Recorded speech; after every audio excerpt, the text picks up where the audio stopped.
Hey guys, Sak here from sakitech, and in today's video, we will be comparing the Samsung Galaxy S25 Ultra to the brand new iPhone 17 Pro Max. These are the two top flagship smartphones from Samsung and Apple, and obviously, people want to know which one is better, which one to buy, what is the difference. So in this video, we will compare every aspect of these smartphones, including the design, build, performance, cameras, batteries, and much more. And then, based on the facts and data, we will give you a clear conclusion. Let's dive in and get started. Alright, so let's quickly talk about the build and the design. So with the iPhone 17 Pro Max, I do have to let you know that I do like the new design. I didn't think I was going to like it, but after handling it, and specifically in this orange color, I am liking the brand new design. Now that's going to be a subjective choice. You might like the Samsung Galaxy S25 Ultra better, and it is a beautiful phone. There's no question about that. If you were looking for a more minimalist design, that's the one to choose. This one is a little bit more crowded in the back. As you can see, we have this panel here, we've got the cameras, and we also have this brand new bump. But for some reason, maybe because it is new and something different, I just like this one a little bit better. But this still is a gorgeous phone in my opinion. Again, this is going to be subjective. Drop a comment down below and let me know which rear design you like more. But beyond the design, when it comes to the build quality, the Samsung Galaxy S25 Ultra actually has the edge. So the iPhone is back to the aluminum construction. So this is a unibody aluminum construction all around. Everything you're looking at here is aluminum and it's unibody, which in itself is very nice, but the Samsung Galaxy S25 Ultra has this beautiful, gorgeous titanium design around the edges of the product. On the rear, we do have Gorilla Glass Victus 2, and on the front, we have Gorilla Glass Armor 2. And of course, the iPhone on the front has the ceramic shield. However, remember, the iPhone just last year was titanium, which was supposed to be an upgrade over aluminum. Now with the iPhone, we are back to aluminum. With the S25 Ultra, we have our titanium frame and of course our Gorilla Glass all over the place. So I would say the S25 Ultra takes the win when it comes to build quality. Regardless of that, when you hold these phones in your hand, they both feel like $1 million. Okay, no question about that. Let's handle that. Yep. Feels like $1 million. So the feel is amazing on both. Now, when it comes to the design from the front, the story is a little bit different. Now, I prefer the design front of the Samsung Galaxy S25 Ultra. Look at that beauty. Now, the reason I think this looks better is because it has a very tiny punch hole cutout. On the top, you can see that. So mostly it is screen, and that makes it feel more immersive. With the iPhone, you do have that large notch that houses the Face ID system. And even though it is highly functional, side by side, the S25 Ultra simply looks more refined and more futuristic overall. But I do have to say, when it comes to the bezels around the edges, you can see they're both very thin and even all around the edges. So that's great, but again, we have the larger notch and a tiny punch hole cutout. And that gives me not only more screen real estate, but also a cleaner look overall. When we compare the displays, you'll see the difference in everyday use as well. And even though it's not a huge difference, the S25 Ultra is in fact thinner. It is 8.2 millimeters. The iPhone is 8.75 millimeters. S25 Ultra is also the slightly lighter phone between the two. Now, I do want to let you know, holding this phone in your hands without a case, it feels better. It feels like it's easier to handle. It's got less slippage for some reason. Now, this one, even though it has got rounded corners, it feels more slippery in the hand overall. I also want to mention that both of these smartphones do have stereo speakers, and they're both IP68 water resistant. So that's great. You're protected from dust and water. So overall, from the rear, I like the way the iPhone looks. From the front, I like the way the Samsung looks. The build quality on the Samsung is better. And that's about it with the build and the design. Now, when it comes to price, the iPhone 17 Pro Max is $1,200, while the iPhone S25 Ultra starts at $1,300. This is for the 256GB model, but despite being $100 more expensive, the S25 Ultra can be purchased for $250 off right now. The links to that deal I'm going to drop down below if you're interested. I do suppose this is also one of the benefits of the Samsung phones, the insane deals you get every now and then. Alright, so next up, let's talk about the performance. So both of these smartphones are quite fast. Here's the specs. The S25 Ultra has the Snapdragon 8 Elite processor. It's got 12 gigabytes of RAM. You can get 256 gigabyte of storage, 512 gigabyte of storage, or 1 terabyte of storage. With the iPhone 17 Pro Max, you have the brand new A19 Pro processor, and you also have 12 gigabytes of RAM, which is crazy. And then you have the 256, 512, 1 terabyte, or even a 2 terabyte option when it comes to storage. Neither phone has a microSD expansion option, so the iPhone does have the higher capability when it comes to storage. However, it is very expensive at $2,000 for that storage capacity. So what about the performance? When we pull up the Geekbench results, they're actually very impressive on both smartphones. Okay, the S25 Ultra was faster than last year's iPhone, but this year iPhone has caught up again. So let's go to the history here. I ran a couple tests, and you can see the multi-core score is pretty identical, but the single-core score the iPhone has gained, so you can see there is a huge difference. So in certain applications, the iPhone is going to perform better, even though day-to-day, most stuff is handled very well by both phones. These are both high-performance phones, and most likely the S26 Ultra is going to bridge the gap or even beat the iPhone in a few months. But as of now, the benchmarks, the iPhone wins. Alright, so next up, let's talk about the display. So I'm going to go to my display settings right over here on the iPhone. I'm going to go to the same over here on the Samsung. They both have the same exact screen size. They're both very sharp with extra high resolutions. They're both 120 Hz. The iPhone now has a peak brightness of 3000 nits. So it's going to have the brighter display.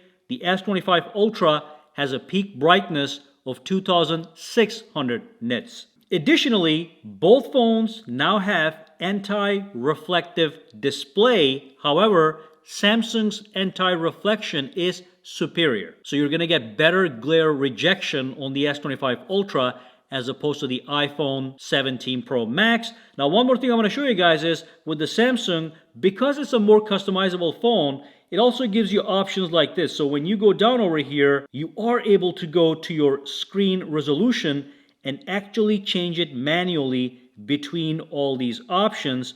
The iPhone does not have that option. Also, the iPhone does not have the option from a software perspective to be able to change the display refresh rate from adaptive to standard. Okay, there's a couple things here on the Samsung that you can do from a software perspective that you cannot do on the iPhone. Now, when it comes to watching movies, playing games, I prefer the S25 Ultra, and the big reason is because of the smaller hole cutout. Again, the iPhone 17 has that large Face ID cutout, so when you're watching movies in full screen, or especially playing games that are always playing in full screen, you are going to see that cutout cut into the display, taken away from some of the immersion. So in reality, even though they're 6.9 inches each, the S25 Ultra does have slightly higher display real estate with less intrusion on the display. So overall, both displays amazing. Like I said, iPhone is brighter, S25 Ultra, better rejection, less intrusion. So that's the display. Alright, so let's move on and talk about the software. The first thing I want to talk about is the customization, and I will say that both phones are highly customizable. So with the iPhone, if I press and hold, I get the edit button on the top. I can tap that. You can see I can add widgets. I can customize the icons. I can edit the wallpapers and the pages. Same thing with the Samsung. If I pinch, I have the widgets. I got themes. I got wallpapers and all that stuff. Now, of course, Samsung is going to be a little bit more customizable. It is Android. For example, I can go to the theme store and I'm able to download entire themes that can change the look and feel of the phone completely. Okay, you cannot have that on the iPhone. You have all these available themes. But regardless, I love how smooth the iPhone is with the customization. So as an example, we have this new clear icons that apply everywhere across the device. I got default, dark, clear, tinted. I can do similar stuff over here as well, but it's not going to be as comprehensively applied as these guys. You can see even the widgets get the liquid glass treatment on this. That's not going to happen, even though I can go to themes and I actually have more icons available than the actual iPhone in the themes section. Of course, you can do the same on the iPhone if you want, but I do like how nice and smooth the customization is here. But this is going to be deeper customization. And again, just to go back to the same example I showed you earlier, even if you go to display, you have options such as changing the display refresh rate or even the screen resolution. You don't get that kind of stuff with the Samsung, and also with the iPhone, I mean. And with the Samsung, you also have things like the video wallpapers. So if I go to my wallpapers, as an example, at the bottom, you can see I have these video wallpapers I can actually add onto my display. Okay, so you cannot do in the lock screen, of course, in the lock screen. So you cannot do that kind of stuff on the iPhone. And these are some beautiful video wallpapers. And you can make your own video wallpapers as well. Now, one thing I like on the iPhone is when I pull down my control center, I do like how the control center is a little bit more customizable. This one is less customizable. Here I can add pages, as you can see, okay? And on each page, I can add additional toggles. With this one, even though I can edit this stuff, it is not as customizable as this guy. When I press and hold on this one, it's just much more customizable, okay? Maybe not much more, but the fact that I have these additional pages, that just makes it much better. Now, both phones have great customization for the lock screen. So if I go to my lock screen right over here, wallpaper, you can see I can tap here and I can tap here and I can make a lot of changes to my clocks, as you can see. Very similar here. I can add widgets. As you can see, I can tap over here to add widgets. Same thing here. We already have a couple right here. So we can do all kinds of customizations on the lock screen on both of these smartphones. But again, Samsung is going to be a little bit deeper. Here's another example of an amazing wallpaper you can have on the Samsung's lock screen, but you cannot have stuff like this on the iPhone. All right? But the iPhone is going to be a little bit more polished. But regardless, great options for customization on both. But then on the Samsung, we have a powerful tool, the S Pen right here, that adds additional functionality to this phone that this phone simply doesn't have. So a couple things it can do is I can press this button, I can bring up my Air Command. Air Command is fully customizable. I can add additional shortcuts or features to it if I want, as you can see. So when I pull this up, I can just pick whatever I want to do. So as an example, if I create a note, I can quickly take notes. Let me just maximize this note, get the pen I want to use, okay, the color, the size, whatever, and I can start scribbling down with high precision, pen and paper precision, as you can see on my Samsung phone. So great for note taking. And if you want, you can even draw amazing things with high precision. I get all my pens right over here, colors, whatever, and I can start to draw or whatever and create a masterpiece if you have the artistic skill to do it, or even if you just want to sketch stuff, you can do it on this phone. And of course, then I can use the S Pen just to navigate my phone, which is cool. And I have additional settings for the S Pen right over here that just give it all kinds of additional functionalities that the iPhone simply cannot replicate. This feature by itself is probably worth $100. Now, when it comes to AI, Samsung is in fact in the lead. So with the iPhone, if I go down here, I can go to Apple Intelligence, and this is a very simple menu. Okay, it can do some great things, but it's much simple. It's still beta, as you can see. But with this one, when I go to my Galaxy AI menu, I have all the features listed right over here, one after the other, and they're all useful features for work, for productivity, whatever. I have so many features and they're all working perfectly fine. on this one, we have less features and they don't work as well as on the Samsung. It's a little bit more mature when it comes to AI. So that's the software. The iPhone, as usual, is a little bit more simple but more polished. The Samsung has deeper customization, additional features like the S Pen, and better AI. So that's about it with the software. I believe it does come down to personal choice. I cannot really say that the one is better than the other, but Samsung definitely is more feature rich. Alright, so let's talk about the camera. So the iPhone has a 3-camera system, Samsung has a 4-camera system. So here's what's happening with the camera. So the iPhone has the main camera, which is a 48 megapixel camera right here. Then it has the ultra wide camera, which is also 48 megapixels right here. And then finally, it's got the 4x telephoto camera, which is also 48 megapixels right here. It's known as the Fusion camera system. Now with Samsung, we have a 200 megapixel main camera right over here. We have a 50 megapixel ultra wide camera right here.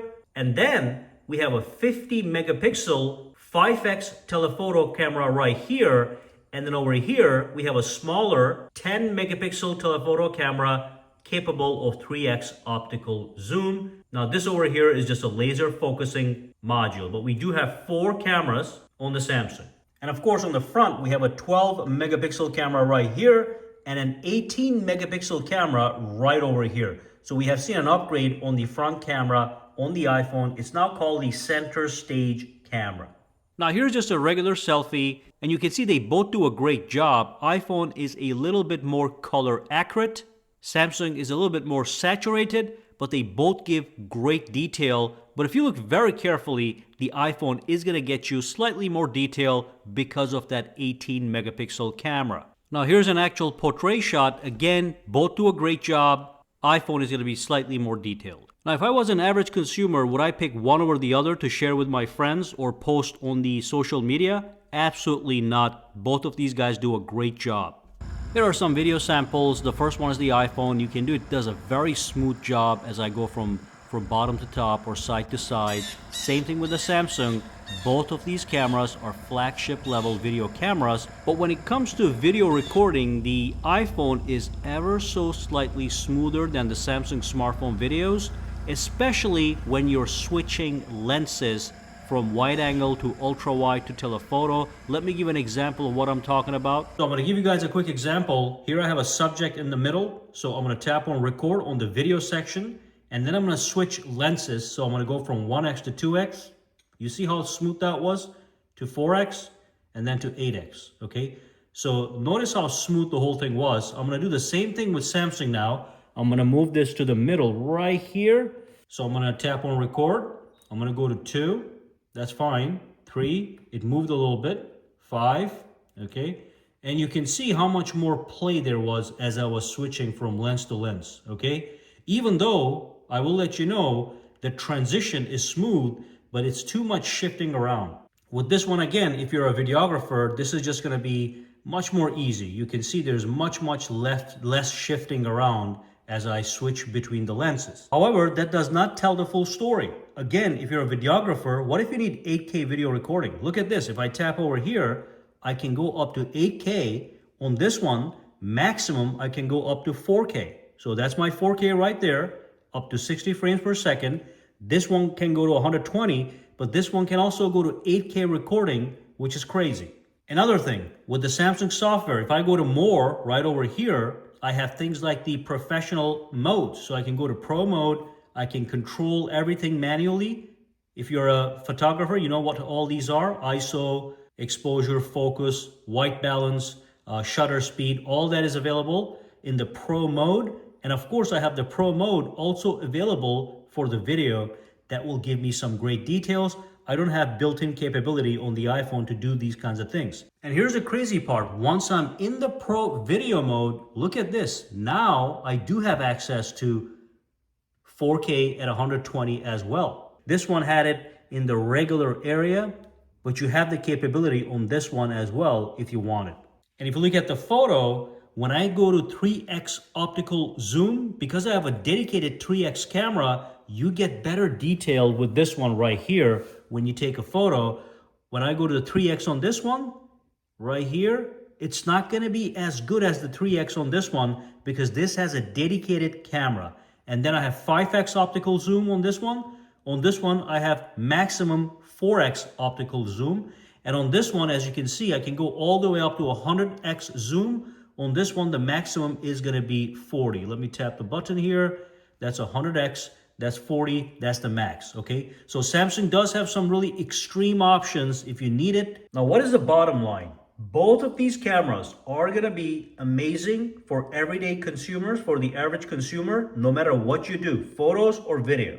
But then you just have to remember, Samsung has some extreme options like 8K video and 100x zoom. But I do believe the iPhone is better for video recording overall, especially if you are more in the pro level. When it comes to photos, the iPhone is going to get you slightly better nighttime shots. So if you're somebody that takes nighttime photos, the iPhone is going to do a little bit better than the Samsung. So again, for the average consumers, any one of these cameras is fine. But if you care about certain features like nighttime photos or 8K recording, then you have to choose which one you want. But I can assure you, you cannot go wrong with either one of these cameras as an average consumer. All right, so let's talk about the battery. So I'm going to go to the battery section right over here, and I'm going to go to the battery right over here. And basically what we have here is we have a 5,000 milliamp hour battery on the Samsung S25 Ultra, but we have a 5,088 milliamp hour battery on the iPhone.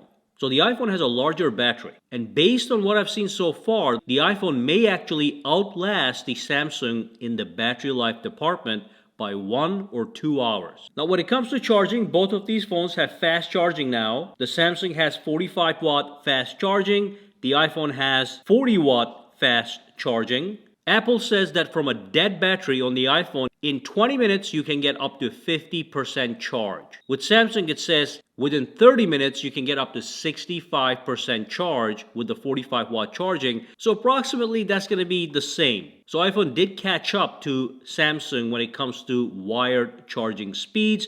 Now when it comes to wireless charging, the iPhone is faster. It supports 25 watt wireless charging. That's the Qi 2 wireless standard. The Samsung S25 Ultra is limited to 15 watts, which is a shame because Samsung did have a lead up until now. Now, I will let you know, iPhone has the MagSafe accessory that allows you to attach magnetic accessories to the back of the phone. So that's one feature that the iPhone has, but the Samsung has the other feature, which is known as the wireless power sharing, where you can charge other devices like your Galaxy Buds or other phones on the back of your Samsung. So overall in this category, in the battery category, I think the iPhone takes the win. It does have longer battery life. It's got faster wireless charging now. The wire charging is pretty similar, but I think in this category, the battery life itself is the big deal, and that's, I think, where the iPhone is going to get the lead. Now, when it comes to biometrics and security, this one has Face ID, and this one has fingerprint sensor built into the display. Face ID is here. Now, this one is visible. This one is invisible, okay? So I do like this a little bit more better from a technology perspective, even though this is also amazing technology, but it is not hidden. It is right there, and it takes a lot of space on the display, but it works amazing. So all I do is I look at the phone, and it just unlocks it. That's great. With this one, it's in the display. Under the display, I just put my finger on it, unlocks it. Both great options, whatever you prefer. Now, when it comes to price, the iPhone 17 Pro Max is $1,200, while the iPhone S25 Ultra starts at $1,300. This is for the 256 gigabyte model, but despite being $100 more expensive, the S25 Ultra can be purchased for $250 off right now. The links to that deal I'm going to drop down below if you're interested. I do suppose this is also one of the benefits of the Samsung phones, the insane deals you get every now and then. Alright, so we have talked about everything. Time for a conclusion.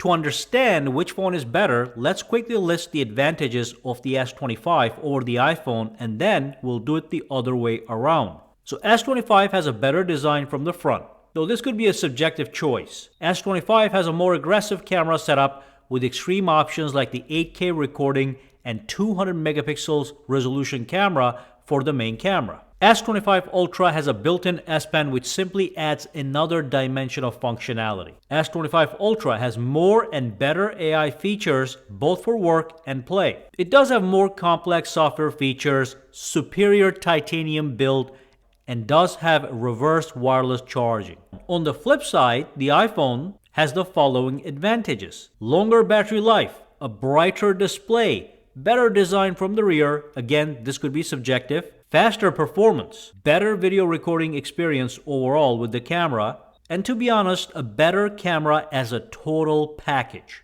Even though both cameras are rock solid, a more smooth and consistent software experience with faster software updates. And of course, we have faster wireless charging. And that's it. Over the years, Samsung has consistently defeated the iPhone because it simply had more features. But now, the tide is shifting again. With longer battery life, faster wireless charging, faster performance, brighter display, the iPhone is catching up from different angles and winning. Of course, the S25 is still a titan with its unmatched S Pen, powerful AI features, superior build, and more, but I do have to conclude that right now, both of these phones at this point are nearly equal. I really can't say one is better than the other, like I was able to say that the S25 was better than the iPhone 16. I can't say that anymore, and that's a red flag for Samsung S25 until the S26 comes out. But like we have mentioned, even though that the S25 Ultra is a little bit more expensive, you can buy it with a better deal at a lower price. So that is my conclusion. You're looking at two powerful smartphones. This is going to be a personal choice based on what you like on each phone feature-wise. So let me know down below if you agree with the conclusion or not. Let me know why or why not. For now, guys, have a fantastic day.